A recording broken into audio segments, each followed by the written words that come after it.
So we're glad you're doing good. And now I Yeah. want to start talking about your journey into politics. Sis, you graduated from Waterloo with the BSc. How did you enter politics? Science major gone rogue. How did you do that? Actually, I would first of all say, traditionally in the House of Commons and in our elected bodies, the Legislative Assembly and so forth, we've always seen people who are traditionally doctors and lawyers or people who are retired and then wanting to give back. But we really do need to have a diversity of people, including professions in the House of Commons. So I think, seeing more women in science was why I went to science, and I chose to go into science in grade 6 because I went to a day with the difference at the University of Waterloo, and I wanted to be a woman in science. But I didn't really realize that the women that were in the front of the room didn't look like me. So I would just say that that's part of it. But, I love politics. I got involved in politics when I was 13 years old. And my parents immigrated from India. My grandpa came here first, and India is the largest democracy in the world when it comes to the number of people. And so I really wanted to ensure that I was fighting and representing communities that didn't always come to the forefront.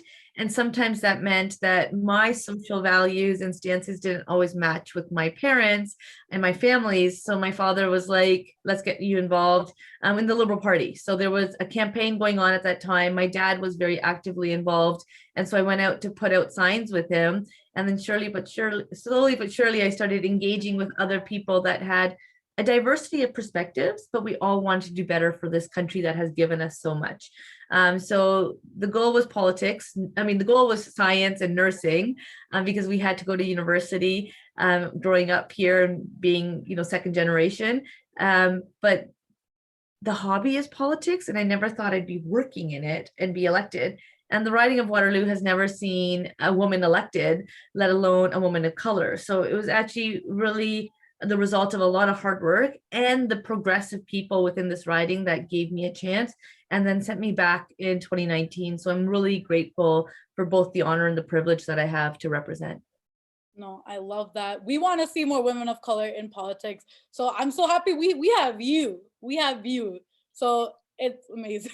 We have actually, it's impressive because we've made some progress. We had 2 by-elections, and we saw Yara Sachs as well as Marcy Ian be elected to the House of Commons, and they are woman number 99 and woman number 100. So 338 members of parliament across the country, and the highest number we've ever had since Confederation is 100, which is not even a third. So we are making progress, but progress is not we were progress, but we have to keep working hard to achieve parity in the House of Commons, gender parity at the House of Commons. But the Prime Minister did that overnight. So we have gender parity at the cabinet table, and it really has informed the decisions we make in a way better way.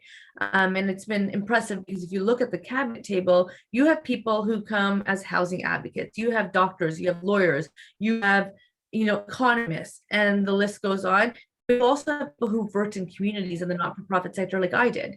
And I'm not the only one. And it really does bring to the forefront the work we need to do. And I would say that's why we see, women engineers in the House of Commons. We see my neighboring riding, he's a pharmacist. We've never had a pharmacist elected to the House of Commons. So we really need to bring all that to our decision-making table, because in Canada, as Prime Minister Justin Trudeau says, diversity is our strength, but the diversity is more than the shells we occupy. Diversity of languages, perspectives, experiences, regions, and the list goes on. No, I love that. And I loved how you talked about diversity and everything. Like I said, at the ladies, that is exactly what we stand for.